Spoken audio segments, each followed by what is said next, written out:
Hey everyone, Brian Zane here with my review of NXT for August 17th, 2021. Let's dive right in. The show begins with a diamond mine in the ring. There was supposed to be a match for the Cruiserweight Championship tonight between Kushida and Roderick Strong, but Kushida was pulled from the show earlier today because he was not medically cleared to compete for whatever reason. So what we have here instead is Malcolm Bivens in the ring saying that Kushida is a liar and a coward. We're having a diamond mine open challenge to see who will fight Roderick Strong, and it's ILJA Dragunov. And so they have a match here, and it's very hard-hitting, and it's very intense. Ilya's face gets busted open at one point above his eye. He's bleeding all over the place for a little bit. Like, he's like gets behind Strong at one point, and Strong's back is just like covered in blood, and it's gross. Finally, Ilya hits a Torpedo Moscow to win the match, and they show a replay of that no fewer than 5 times as Ilya wipes off the blood in his face for the follow-up here, where he calls out Walter to come down to the ring. Walter does not respond. Ilya's pissed about that. And so there you go. I think, again, it was a solid match to open the show, and it's good to see Ilya get his win back. But now you have had someone who's a top contender for another championship lose a match to a guy who lost his match the previous week. And they wonder why they can't build any more stars. Cole and O'Reilly get the prime target treatment for their match coming up on Sunday, the 3 Stages of Hell Undisputed Finale matchup happening there. We get these sit-down, really close-up interviews with Kyle and Adam, where Adam says he is a once-in-a-lifetime superstar and everything. And he's carried Kyle on his back for years. He's made him a star and whatnot. I like how at the end you've got this epic, like, film trailer, dun dun dun dun music, and it's like you hear "Shock the System" spliced in there. It's going on. Just reminds me of Strong Bad going, "The system is down." Hit Row are in the ring for a promo, and B-Fab and Ashanti the Adonis and Top Dollar and Swerve all have some words, but they're cut off by Santos Escobar, who shows up on the big screen. He says, Swerve, what you did last week when you set the Lucha mask on fire finally made me realize the error of my ways, stealing your grill. So he wants to apologize, and he wants to give Swerve the grill back, but he has to go out into the back lot area alone to get it, which seems like very much a trap. So Swerve goes out there, and sure enough, it's a trap. Wild and Mendoza start to attack him, 3-on-1 beatdown. Santos wants to take Swerve's next grill out of his mouth, but then the rest of Hit Row come out and make the save. It's a big wild brawl. You've got like all this fighting up against the garage door. B-Fab comes in with a lead pipe and starts swinging at people. Legado del Fantasma get beaten down, and Swerve gets his grill back, and that's how that ends. We find out next week we're going to have a 6-man tag between the two teams. But this is great. I mean, sometimes you just need a big, messy, wild brawl to really amp up the rivalry and something like this. And I think this really fit the bill. We see all 3 members of Imperium in the ring, and they say that they're going to build a wrestling future, and there's no room for people like MSK. And then we see Cameron Grimes taking on Josh Briggs in singles action. That's preceded by a digital exclusive where LA Knight's working out in the gym, and he also pays Josh Briggs $10,000 to beat up Cameron Grimes ahead of the big $1 million title match at Takeover. And so we get a 5-person commentary team for this matchup here as Ted DiBiase and LA Knight join the team as the match goes on here. And as that's going on, LA and Ted up the ante. And so Ted basically bets him double or nothing what he's paying Josh Briggs, double or nothing that Grimes wins. So the bet is on. The match is fairly short. Josh looks very strong at the beginning here, but Cameron ends up hitting him with his big like flipping cross body thing and the cave-in. Not the prettiest looking cave-in in the world, but he does get the win with that.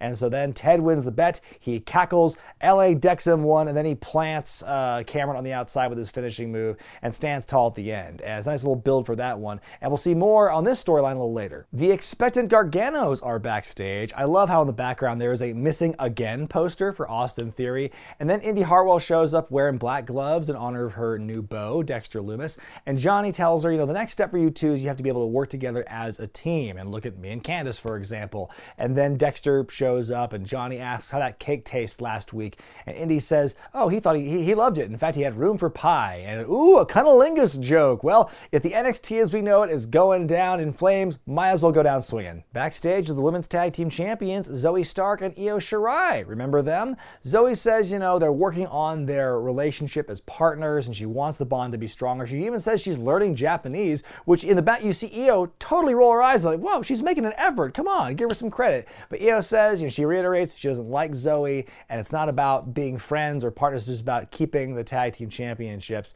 And she leaves, and Zoe says it's, you know, they're making progress, but like, are they? It just feels like it's no better or closer than it was last week when Io made her pay the tab for all that sushi and stuff. It just feels like this segment felt like this particular segment, I should say, felt like kind of a throwaway where it's like it's just reminding you of what the story is thus far, but not advancing anything. Mixed tag team match up next as Indi Hartwell and Dexter Lumis take on JACY, KAMEA, and Robert Stone, who is dressed in honor of Steven Seagal this week, complete with the fake ponytail in the back. I love the dynamic with Indi and Dexter in this match, how she's trying to mimic his moves during his entrance and whatnot. There's a point when she gets in the ring, she looks to Beth Phoenix, who offers some silent support for her. We don't know what it means. Wade Barrett's very confused, but we'll see where this goes.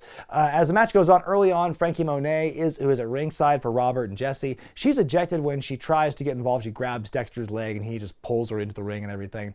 A lot of shtick in this one where the heels just look bad and dumb, like there's miscommunication. Robert Stone goes for a dive to the outside and just splats on the ground because he's nowhere near Dexter Lumis. In the end, Indi makes JACY submit with silence in honor of her boyfriend and everything, and they're in the ring, they're like doing the slither thing. Then Indi gets out of the ring, talks with Beth Phoenix again. She re-enters the ring with a ring and quietly proposes to Dexter. Dexter accepts, he puts the ring on, it's got an eyeball on it, and what a moment. Things have escalated so fast at this point, but I thought it was a very progressive twist to have the woman propose, and I think, yeah, this was a really sweet segment, so we'll see where it goes from here. An NXT wedding with these two oddball characters should be very entertaining. Backstage, the Diamond Mine, Malcolm Bivens says that Ilja Dragunov is a heavyweight and Roderick Strong's a cruiserweight, so therefore this match technically did not happen. He also says what's more important than anything is that Roderick still has a guaranteed title shot with Kushida down the line. On we go to a split-screen interview with Raquel Gonzalez and Dakota Kai. It's kind of a reiterating of what we've seen or what we've heard from these two over the last couple of weeks, where Raquel just kind of reiterates that she's been dominant and she's taken on every challenge there is. She says that she knew from the start that Dakota might betray her at some point, which is kind of a silly thing to say about someone who you immediately align yourself with. That's how you debut. But Dakota has a great comeback. Oh, did you have a crystal ball when I kicked your head off a few weeks ago? Kai says she made Raquel a somebody, and at Takeover she'll just be a somebody who loses to Dakota Kai.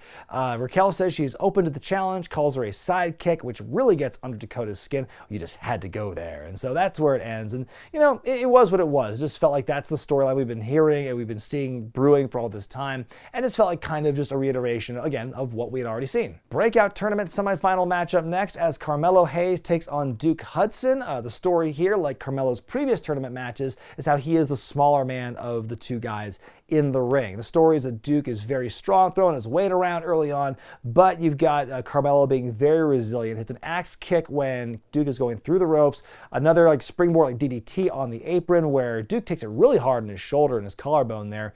And then you finally got the top rope famouser for the win by Carmelo. Very emphatic victory here by him. And then he's on the stage after the replay. He's being interviewed about the Breakout Tournament Finals and says, the story is every week he's been fighting the bigger guys. Now he's fighting the biggest one of all next week in Odyssey Jones, and how it's going to be the boss fight, but the twist is he's the final boss. Then Odyssey Jones comes out and he says, next week in the finals, the NXT universe will sound the alarm. I'm very excited about this matchup. The biggest guy versus the smallest guy in the tournament.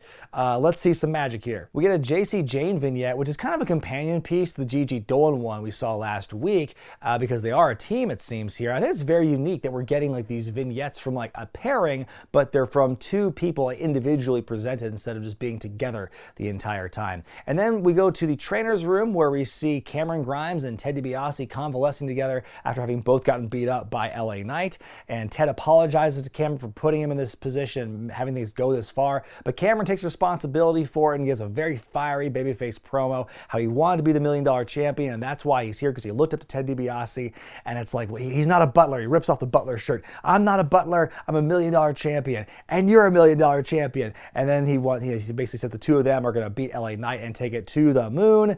And Ted's like, that's my boy. And so yeah, this was very wholesome, very fun. Just great promo by Cameron here. Like very similar to what happened, like the promo he had before the ladder match at the last, or I guess it was Great American Bash that match happened, where it was, yeah, just a big fiery babyface promo. He's really good at that kind of thing. And again, makes me really hyped for this match. I've been loving this angle so far, so if this is the blow-off, count me in. Tag title match up next as MSK defend against Eichner and Bartel of Imperium. Imperium get the advantage for the commercial break. They each catch the double tope attempt and double body slams on the floor. At one point, Wes Lee is like hucked into the corner and he lands almost on his head, kind of dazed for a little bit. Walter appears as Nash Carter makes the big hot tag. Walter gets in the ring and distracts the referee, and that allows Imperium to cheat. We get the European bomb set up, and then Ilya Dragunov shows up and gets immediately beat up by Walter. But in that distraction, you've got MSK capitalizing to win and retain the championships. And then they leave, and then Walter and Imperium beat up Ilya again, and they stand tall. Well, first of all, I love Walter just taking down Ilya with a single chop, and then he chokes him out afterwards, stands tall. But yeah, like, why does Ilya look so weak? I talked about it last week. If Ilya had won last week, and he won tonight against Roderick Strong, then I think this moment would have carried a lot more weight. But instead, you've got like 2 out of your 3 moments in the last 2 weeks with Ilya on American NXT, and he just loses or gets beat up. Like, I don't know why this radiates and just calls out to me so much. As it's just one of those things where it's like, it seems so weird for this really counterintuitive booking of like contenders and stuff. It's not something that you're used to seeing on NXT. It feels like, it just doesn't feel like, this is like a main roster issue, Not so much with NXT and NXT UK, which has a hard enough time getting a leg up as it is. I don't know. The whole build for this has just been meh. We get a promo from Pete Dunne and Ridge Holland backstage, and Ridge says he respects Ciampa and Thatcher for having the bollocks to challenge them. But Pete goes, maybe they're just stupid. And Ridge goes, probably. Ridge says he's going to make a name for himself and make a statement against Thatcher next week. Then we go to our main event segment of the night. Samoa Joe and KROSS have a face-to-face. Joe comes out first and says, I first came out here to verbally eviscerate you in front of the world once again, but now the time for talking is over. I just want to hurt you. KROSS then comes out with his very boring no-frills version of his entrance, and he then brings out security. And then there's an old chestnut of a line, they're not to protect me from you, but to protect you from me. He gets in the ring and tells Joe he's going to drop him and drop him fast at TakeOver.